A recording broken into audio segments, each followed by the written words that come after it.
ರಾಜ್ಯ ಸರ್ಕಾರವು ಜನಸಾಮಾನ್ಯರ ಆರ್ಥಿಕ ಸಬಲೀಕರಣಕ್ಕಾಗಿ 5 ಪ್ರಮುಖ ಗ್ಯಾರಂಟಿ ಯೋಜನೆಗಳನ್ನು ಪಂಚ ಗ್ಯಾರಂಟಿ ಜಾರಿಗೆ ತಂದಿದೆ. ಇವುಗಳಲ್ಲಿ ಗೃಹಜ್ಯೋತಿ ಉಚಿತ ವಿದ್ಯುತ್, ಮುಳಬಾಗಿಲು ತಾಲೂಕಿನಲ್ಲಿ ಈ ಯೋಜನೆ ಪ್ರತಿ ಮನೆಗೆ 200 ಯೂನಿಟ್ ಉಚಿತವಾಗಿ ಕರ್ನಾಟಕ ರಕ್ಷಣಾ ವೇದಿಕೆ ಪ್ರವೀಣ್ ಶೆಟ್ಟಿವರ್ಗ ಹಾಗೂ ತಾಲೂಕಾಧ್ಯಕ್ಷ ಹರೀಶ್ ಗೌಡ ಅವರ ನೇತೃತ್ವದಲ್ಲಿ ಬೆಸ್ಕಾಂ ಇಲಾಖೆ ಮುಂದೆ ಧರಣಿ ಹಮ್ಮಿಕೊಳ್ಳಲಾಯಿತು. 2000 ವಿಧಿಸಿರುವ ಬೆಸ್ಕಾಂ ಅಧಿಕಾರಿಗಳಿಗೆ ಹೇಳಿ ಧಿಕ್ಕಾರ. ಭಾಗ್ಯ ಜೊತೆಗೂ ವಿದ್ಯುತ್ ಬಿಲ್ ಕಟ್ಟಬೇಕು ಎಂಬ ಹೇಳಿಕೆ ಕೊಟ್ಟಿರುವ ಬೆಸ್ಕಾಂ ಅಧಿಕಾರಿಗಳಿಗೆ ಹೇಳಿ ಧಿಕ್ಕಾರ. ಬೇಕೇ ಬೇಕು, ನ್ಯಾಯ ಬೇಕು, ಬೇಕೇ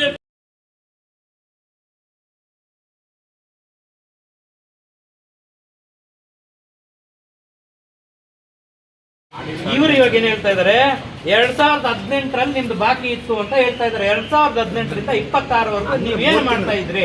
ಬಾಕಿ ಯಾಕೆ ತೋರಿಸ್ತಾ ಇಲ್ಲ? ಬಾಕಿ ಯಾಕೆ ತೋರಿಸಿಲ್ಲ ನೀವು? 3 ತಿಂಗಳು ಮಾತ್ರ ಕಟ್ಟಿಲ್ಲ. ಅದೇ ಬಾಕಿಯಲ್ಲಿ ತೋರಿಸ್ಬೇಕು ನೀವು. ಕ್ರೆಡಿಟ್ ಡೆಬಿಟ್ ಅಂತ ಬಿಡಿ ಸರ್, ಯಾಕೆ ದಯವಿಟ್ಟು ಮಾಧ್ಯಮ ಮಿತ್ರರೇ, ಈಗ ನೀವು ನೋಡಿ ಇದನ್ನ ಬಿಲ್. ಈಗ ಏನ್ ಹೇಳ್ತಾ ಇದಾರೆ ಇವರು, ಬಾಕಿ ಏನಾದ್ರು ಇದ್ರೆ ಇಲ್ಲಿ ಬರುತ್ತೆ, ಬಾಕಿ ಯಾರು ಅರಿಯರ್ಸ್ ಅಂತ ಬರುತ್ತೆ. ಪ್ರಸ್ತುತ ಬೇಡಿಕೆ ನಾವೇನು ಪೇ ಮಾಡಬೇಕು, 794 ರೂಪಾಯಿ ಪೇ ಮಾಡಬೇಕು. ಇವರು ಈ ಬಾಕಿ ಎಲ್ಲಿ ತೋರಿಸಿಲ್ಲ. ಈಗ ಇವ್ರು ಏನು ಹೇಳ್ತಾರೆ, 2018ರಲ್ಲಿ ಬಾಕಿ ಇದೆ ಅಂತ ಹೇಳ್ತಾ ಇದ್ದಾರೆ. 2018ರಿಂದ 2026ವರೆಗೂ ಎಷ್ಟು ವರ್ಷ ಆಯಿತು? ಅವತ್ತಿಂದ ಇವ್ರು ಕಟ್ಸ್ಕೋಬೇಕಾಗಿತ್ತು. ಇದನ್ನು ಬಾಕಿ ಇದ್ರೆ ನೋಡಿ, ನಿಮ್ದು ಈ ತಿಂಗಳದ್ದು ಬಾಕಿ ಇದೆ ಅಂತ ಹೇಳ್ಬಿಟ್ಟು ಆ ತಿಂಗಳದ್ದು ಬಿಲ್ ಕೊಟ್ಬಿಟ್ಟು ಕಟ್ಸ್ಕೋಬೇಕಾಗಿತ್ತು. ಅದನ್ನು ಇಲ್ಲಿ ಬಾಕಿ ಎಲ್ಲೂ ಹಾಕಿಲ್ಲ, ನಿಮ್ದು ಪೆಂಡಿಂಗ್ ಇದೆ ಅಂತ ಹೇಳ್ಬಿಟ್ಟು. ಇಲ್ಲೇನು ಹಾಕಿದ್ದಾರೆ, ಕ್ರೆಡಿಟ್ ಆರ್ ಡೆಬಿಟ್ ಅಂತ ಹೇಳ್ಬಿಟ್ಟು 2999 ರೂಪಾಯಿ ಎಕ್ಸ್ಟ್ರಾ ಹಾಕಿದ್ದಾರೆ. ಈಗ ಇವ್ರನ್ನ ಕೇಳಿದ್ರೆ ಏಪ್ರಿಲ್ ಮೇ ಜೂನ್ ಅಲ್ಲಿ 4 ತಿಂಗಳದೇನೋ ಬಾಕಿ ಇದೆ ಅಂತ ಈಗ ಹೇಳ್ತಾ ಇದ್ದಾರೆ. ಯಾವಾಗ ಹೇಳ್ಬೇಕು ಅದನ್ನ? 2018ರಲ್ಲಿ ಆಗಿರೋದನ್ನ ಆ ನೆಕ್ಸ್ಟ್ ಮಂತ್ ಅಲ್ಲ ಹೇಳ್ಬೇಕಾಗಿತ್ತು. ಈಗ 6 ವರ್ಷ, 6 ಇದೊಂದು ಅದೊಂದು 2 ವರ್ಷ, 8 ವರ್ಷ ಬಿಟ್ಬಿಟ್ಟು ಈಗ ಆಗ್ಬಿಟ್ಟು ಇದು ಬಾಕಿ ಇದೆ ಅಂತ ಹೇಳ್ತಾ ಇದ್ದಾರೆ. ಹೆಂಗೆ ಕಟ್ಟಬೇಕು? ಯಾರೇ ಆಗ್ಲಿ, ಒಬ್ಬ ರೈತರಾಗ್ಲಿ, ಇಲ್ಲಿ ಏನೋ ಇದು ಒಂದು ಅಂಗಡಿದು DTP ಸೆಂಟರ್ದು, ಅವ್ರಿಗೆ ಏನು ಬರುತ್ತೆ DTP ಸೆಂಟ್ರಲ್ಲಿ? ಈಗ ಸ್ಟಾರ್ಟಿಂಗ್ ಅಲ್ಲಿ 200 ರೂಪಾಯಿ 300 ರೂಪಾಯಿ ಬರ್ತಾ ಇತ್ತು ಬಿಲ್ಲು. ಈಗ 700 ರೂಪಾಯಿ 1000 ರೂಪಾಯಿ 1200 ರೂಪಾಯಿ ಬರ್ತಾ ಇದೆ. ಅವ್ರಿಗೆ ಏನು ಉಳಿಯುತ್ತೆ?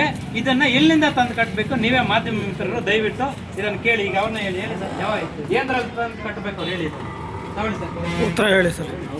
2018 ಈಗ ನಮ್ಮ ಇವರು ವೆರಿಫೈ ಮಾಡ್ತಾರೆ, ಇವ್ರಿಗೂ ಕಣ್ಣು ಕಾಣಿಸ್ತೀವಿ, ಆಡಿಟರ್ ಬಂದಾಗ ನಾವು ತಪ್ಪು ಮಾಡಿರ್ತೀವಿ.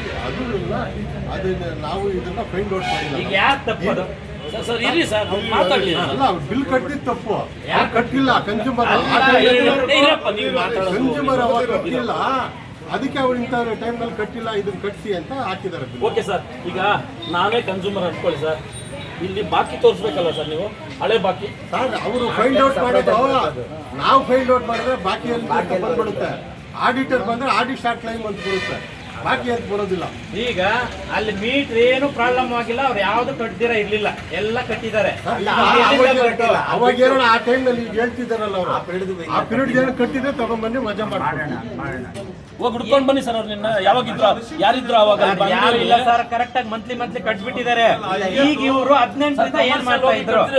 ಬಿಡ್ತಾರ ನೀವು ಹೋಗಿ? ನಾನು ಇದನ್ನ 1 ಮಂತ್ ಇದನ್ನ ಪೆಂಡಿಂಗ್ ಇಡಕ್ಕೆ ಹೇಳ್ದೆ, ಕಟ್ಬೇಡಿ ಅಂತ ಹೇಳ್ದೆ.